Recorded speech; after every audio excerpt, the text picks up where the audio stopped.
नमस्कार दर्शकों, मैं हूं आचार्य मयंक शर्मा। दर्शकों, शनिदेव जो हैं बहुत जल्द वक्री होने जा रहे हैं। 29 जून से लेके 15 नवंबर तक शनिदेव जो है कुंभ राशि में ही वक्री अवस्था में रहते हैं। ज्योतिष में कहा गया है कि जब जब कोई शुभ ग्रह अगर वक्री होता है तो उसके शुभ फलों की वृद्धि होती है। अगर कोई पापी ग्रह जैसे शनि या मंगल अगर वक्री होते हैं तो उनके अशुभ फलों में वृद्धि होती है।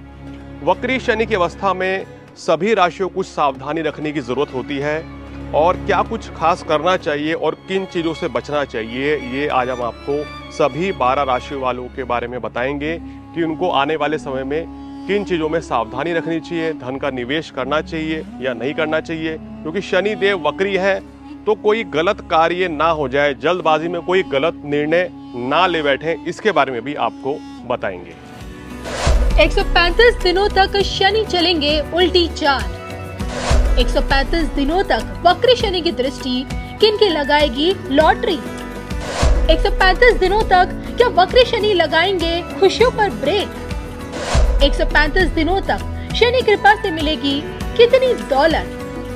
135 दिनों तक दंडाधिकारी बनकर शनि दंड देंगे या फिर राहत। क्या कहती है शनि की वक्री चाल, देखिए सिर्फ और सिर्फ धर्म ज्ञान पर। नमस्कार, धर्म ज्ञान के दर्शकों का स्वागत है। मैं हूं आपके साथ कविता राणा, मेरे साथ मौजूद हैं आचार्य मयंक शर्मा जी। मयंक जी, स्वागत है आपका। धन्यवाद कविता जी। धर्म ज्ञान के सभी दर्शकों को नमस्कार। ग्रह गोचर की दुनिया में देखिए आपकी बार कर्म फलदाता दंडाधिकारी शनि देव वक्री होने जा रहे हैं। आपको बता दूं कि 29 जून को शनि अपने घर में यानी कि कुंभ में मार्गी से वक्री हो जाएंगे और 15 नवंबर तक रहेंगे। यानी कि आप मान लीजिए कि मोटा मोटा 3.5 से 4 महीनों तक शनि वक्री रहेंगे। अब देखिए, सबसे बड़ी अहम बात यह है कि अपनी इसी वक्री अवस्था में शनि की दृष्टि किस तरह से आपको प्रभावित करेगी। किस प्रकार से शनि की दृष्टि जब आपके तीसरे भाव पे, 7वें भाव पर और आपके 10वें भाव पर जब पड़ेगी तो आपकी पर्सनल और प्रोफेशनल लाइफ में कितना बड़ा परिवर्तन ला सकती है, किस तरह का भूचाल भी ला सकती है और किस तरह से परिस्थितियों को पहले के मुकाबले और भी बेहतर कर सकती है। तो अब की बार शनि अपनी वक्री अवस्था में रहकर आप लोगों को क्या कुछ देकर जा रहे हैं, मेष राशि मेष लगन वाले लोगों के बारे में बात करेंगे। तो आइए जान लेते हैं शनि की क्या कहती है यही वक्री चाल। बताएं मयंक जी। बिल्कुल दर्शकों, देखिए शनिदेव जो है, जैसे कविता जी ने बताया कि 29 जून से मध्य रात्रि से 11:45 के बाद से ये वक्री अवस्था में आ जाएंगे और वक्री अवस्था में कुंभ राशि में ही रहेंगे और 15 नवंबर तक ये हम कह सकते हैं कि ये वक्री रहेंगे जी। और इस दौरान ये चीज देखेगा कि शनिदेव जो है अपनी राशि कोई चेंज नहीं करेंगे, नक्षत्र बदल जाएंगे। यानी कि अभी पूर्वा भाद्रपद में है तो उससे फिर शतभिषा में भी पहुंचेंगे जी। तो नक्षत्र परिवर्तन तो होगा और उससे कहीं ना कहीं फर्क आएगा, हर राशि के ऊपर इसका प्रभाव पड़ेगा। शनिदेव जो वक्री होते हैं, कहते हैं कि वक्री शनि की जो दृष्टि है और भी ज्यादा खतरनाक हो जाती है। अच्छा, कि अगर शनिदेव परेशानी आपको दे रहे हैं और वक्री गति से चलेंगे तो परेशानी 2 गुनी बढ़ेगी। अगर शनिदेव लाभ आपको दे रहे हैं और वक्री गति से चलेंगे तो लाभ 2 गुना बढ़ेगा। मतलब तो जो कुछ भी है परिस्थितियां डबल हो जाएंगी। बिल्कुल, इसलिए कहा जाता है कि शनिदेव की वक्री जो स्थिति होती है गोचर में, वो देश दुनिया के लिए हालात शुभ नहीं कहे जाते हैं। राजनीतिक जगत में उथल पुथल मचती है और परेशानियां बढ़ती हैं। तो शनिदेव का वक्री होना कहीं ना कहीं परेशानी को बढ़ाता है और शनि वक्री होंगे, मंगल वक्री होते हैं तो कहीं ना कहीं दिक्कतें परेशानी वो निश्चित रूप से बढ़ती हैं। बिल्कुल।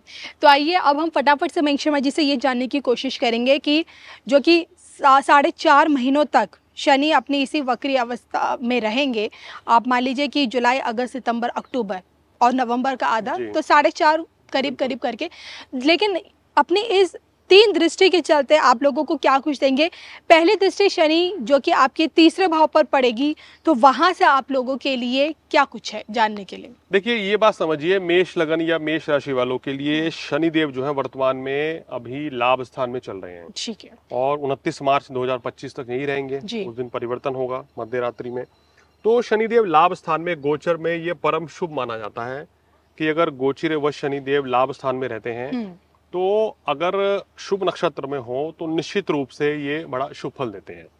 आपकी आर्थिक स्थिति को, काम कारोबार को बढ़ाते ही हैं और आपके कहना चाहिए कि जनजीवन में या दिनचर्या में जो भी चीजें घटित होती हैं वो उस चीज को बढ़ा देते हैं। अब अगर आपकी कुंडली में शनिदेव अगर नीच के होके बैठे हैं, शनि अस्त है या शनि हम कह सकते हैं कि आपको खराब जगह पर अवस्था में बैठे हैं, जी। तो फिर ये गोचर का जो फल है उतना ज्यादा शुभ नहीं माना जाता है। लेकिन अधिकतर शनिदेव जो है आपको यहाँ शुभ फल की प्राप्ति देते हैं।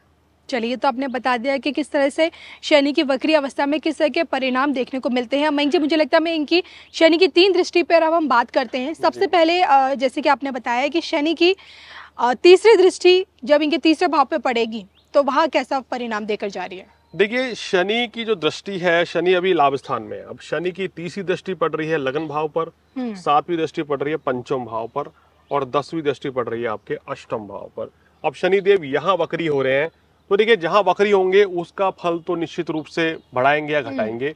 यहाँ लाभ स्थान में वक्री हो रहे हैं और यहाँ शुभ अवस्था में है, तो ये लाभ को आपके काफी बढ़ा देंगे, यानी कि आपकी आर्थिक स्थिति को मजबूत करेंगे शनिदेव यहाँ जी। और शनिदेव दशम भाव के कारक भी हैं, तो इस भाव के फल को भी बढ़ाएंगे। काम कारोबार बढ़ेगा, नौकरी व्यवसाय में स्थिरता आएगी, नए काम की शुरुआत हो सकती है, व्यापार अच्छा चलेगा, नए व्यापार की शुरुआत हो सकती है, अचानक से धन लाभ बढ़ जाएगा। जो लोग शेयर मार्केट में हैं या जो लोग लोहे से संबंधित काम करते हैं, जिनका केमिकल का काम है, बदरपुर का काम है, यानी कि ईंटें, बजरी, रेता, इस चीज का बिजनेस करते हैं, या कहीं ना कहीं ठेकेदारी के काम से जुड़े हुए हैं, राजनेता हैं, इनके लिए शनिदेव जो है वक्री अवस्था में लाभ स्थान में आके अच्छा लाभ इनको देंगे। तो धन धान्य की सुख समृद्धि की प्राप्ति होती भी नजर आ रही है। इसके साथ ही शनि की जो तीसरी दृष्टि पड़ रही है, देखिए वो लगन भाव पर है, यहाँ नीच दृष्टि है जी। अब यहाँ पर क्या होता है, शनिदेव क्रोध की अधिकता बढ़ाते हैं। इसलिए कविताजी हम मेष राशि वालों को लंबे समय से कहते आ रहे हैं कि शनिदेव अभी आपके लाभ स्थान में लाभ तो दे रहे हैं, मगर यहाँ क्रोध की अधिकता बढ़ा सकते हैं जी। और इसके साथ साथ वाणी पर भी संयम रखना चाहिए। और यहाँ पर शनि जो है हमारे लग्न के बल को कम करते हैं, क्योंकि यहाँ शत्रु राशि है, तो थोड़ा सा शारीरिक कष्ट भी दे देते हैं जी। तो इसलिए थोड़ा सा सेहत का ध्यान रखें, वाणी पर संयम रखें, किसी भी तरह के वाद विवाद से मेष राशि वालों को बचना चाहिए। अब शनि की जो 7वीं दृष्टि पड़ रही है, देखिए ये पंचम भाव पर पड़ रही है। पंचम भाव विद्या, बुद्धि, संतान, जनता से लाभ का है जी। तो ये जो भाव है ये बहुत इंपॉर्टेंट है। त्रिकोण भाव पे दृष्टि पड़नी शनिदेव की, ये एक अच्छा संकेत मानी गई है। ये कहते हैं कि यहाँ आपके संतान की तरक्की होने वाली है। आपका अगर आप राजनेता हैं तो आपको निश्चित रूप से लाभ मिलेगा, यहाँ मान प्रतिष्ठा की वृद्धि होगी। छात्रों के लिए समय अच्छा रहेगा और आपके इसके साथ साथ ही सामाजिक स्थिति, आर्थिक स्थिति और राजनीतिक स्थिति यहाँ शनिदेव जो है बहुत ही मजबूत आपके कर देते हैं। तो ये दृष्टि बहुत ही पावरफुल मेरे को नजर आ रही है। इसके बाद जो शनिदेव की अष्टम दृष्टि है वो आपके दशम दृष्टि है, वो आपके अष्टम भाव पर पड़ रही है।